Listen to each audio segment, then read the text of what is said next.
திருச்சிற்றம்பலம். திருமூலர் அருளிய திருமந்திரம். கண்காணி இல்லென்று கள்ளம் பல செய்வார். கண்காணி இல்லென்று கள்ளம் பல செய்வார். கண்காணி இல்லா இடமில்லை காணுங்கால். கண்காணி இல்லா இடமில்லை காணுங்கால். கண்காணியாக கலந்து எங்கும் நின்றானை கண்காணி கண்டார் களவு ஒழிந்தாரே. இது திருமூலர் அருளிய திருமந்திரம். கண்காணி இல்லென்று கள்ளம் பல செய்வார்.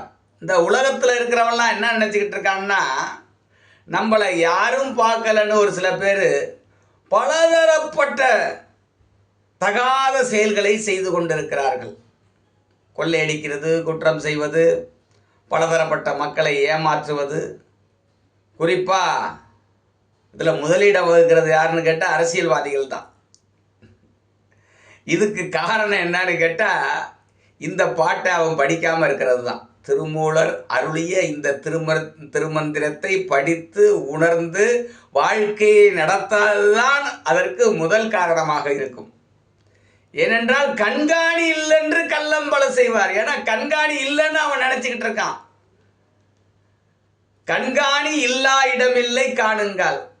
நம்ம நினைச்சு பார்த்தோம்னா எல்லா இடத்திலையும் கண்காணியாக இறைவன் இருந்து கொண்டிருக்கின்றான். அங்கிங்கனாதபடி எங்கும் இருந்து கொண்டிருக்கின்றான். ஆக கண்காணி இல்லென்று பலதரப்பட்ட அநீதிகளையும் அநீதி செயல்களையும் செய்வது அறியாமை, முட்டாள்தனம். ஆக இறைவன் எங்கும் உங்களை கண்காணியாக கண்காணித்து கொண்டே இருக்கின்றான். உங்கள் செயல்களை அவன் நொடிப்பொழுதும் தவறாமல் கண்காணித்து கொண்டிருக்கின்றான்.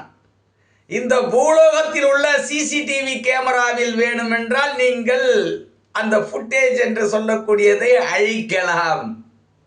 ஆனால் இறைவன் கேமராவில் இருப்பதை நீங்கள் அழிக்க முடியுமா? கண்காணி இல்லென்று கள்ளம் பலம் செய்றீங்க. எல்லா இடத்திலையும் இறைவன் கண்காணியாக இருந்து கொண்டிருக்கின்றான். எல்லா இடங்களிலும் உங்களை பார்த்து கொண்டிருக்கின்றான்.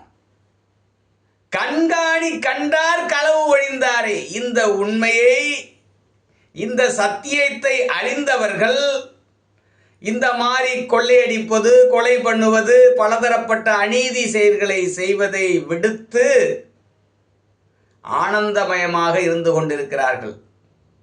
கண்காணி கண்டார் களவு ஒழிந்தாரே.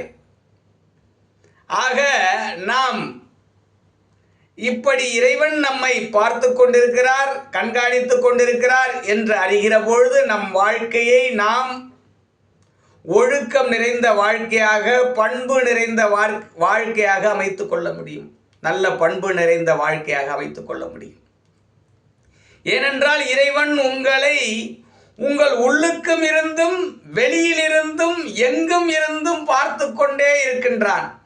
இந்த உண்மையை நீங்கள் ஆழமாக உங்கள் இருதயத்தில் பதிவு செய்து கொண்டீர்கள் என்றால், நீங்கள் மற்றவர்களுடைய சொத்துக்களையோ பொருள்களையோ அபகரிப்பதையும் அநீதி செயல்கள் செய்வதையும் விட்டுவிடுவீர்கள். குறிப்பாக அரசியல்வாதிகளே, நீங்கள் இவற்றை புரிந்து கொள்ள வேண்டும். உங்களுக்கு 1000 வருடங்கள், யாருக்கும் இங்கு 1000 வருடங்கள் கிடையாது. உங்களுக்கும் 1000 வருடங்கள் கிடையாது. நீங்கள் பல ஆயிரம் கோடிகளை பதுக்கி வைத்தும் அதற்கு ஒரு புண்ணியமும் இல்லை, பலனும் இல்லை.